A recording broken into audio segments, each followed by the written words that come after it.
Bonjour.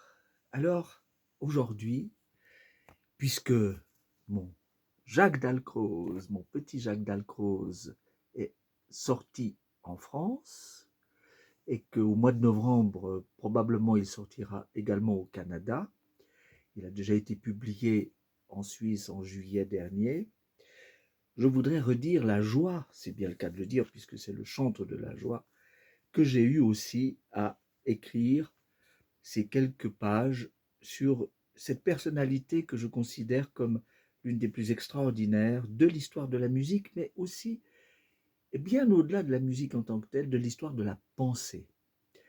Car Jacques Dalcroze était un homme universel, c'était un homme qui, encore aujourd'hui, peut nous guider de par ses réflexions. Ses ouvrages en témoignent, notamment ses souvenirs et tous ses articles, toutes ses publications au sein desquels il a su exprimer l'essentiel. Et on peut dire que dans cette perspective, il est véritablement un héritier de Pestalozzi. Pestalozzi, d'ailleurs, l'un des disciples de Jacques Dalcroze, Paul Buppel, disait bien que Jacques Dalcroze était le Pestalozzi de la musique.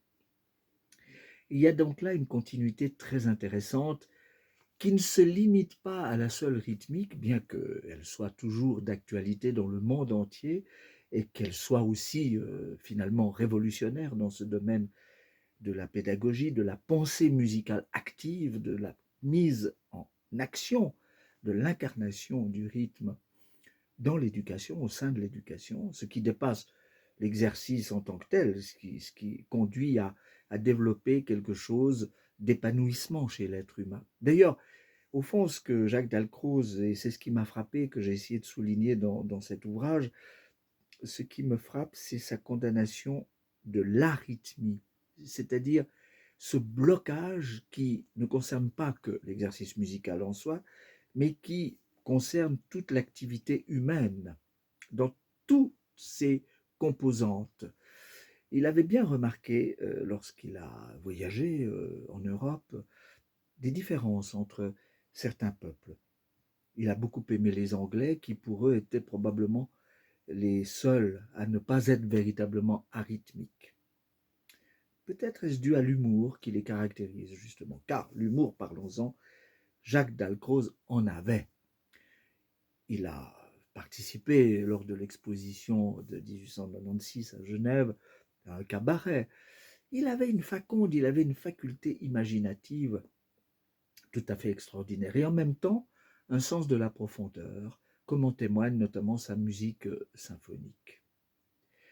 Le lien au paysage le touche en profondeur et c'est en cela qu'il est un compositeur suisse. Alors quand je dis compositeur suisse, je pense tout de suite à mon concept de musique confédérale, c'est-à-dire de cette capacité à unir au sein d'une diversité exceptionnelle et qui peut servir de modèle, le cas échéant, à d'autres nations et qui, elles, peut-être, sont moins attachées à cette idée de l'équilibre entre la verticalité et l'horizontalité.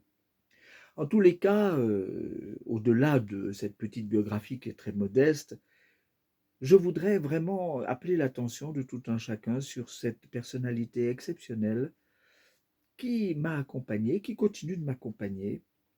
Et il y a là des apophthegmes que j'ai repris et je voudrais juste citer pour conclure celui qui s'adresse à Adolphe Appia, l'homme de théâtre qui a collaboré avec lui.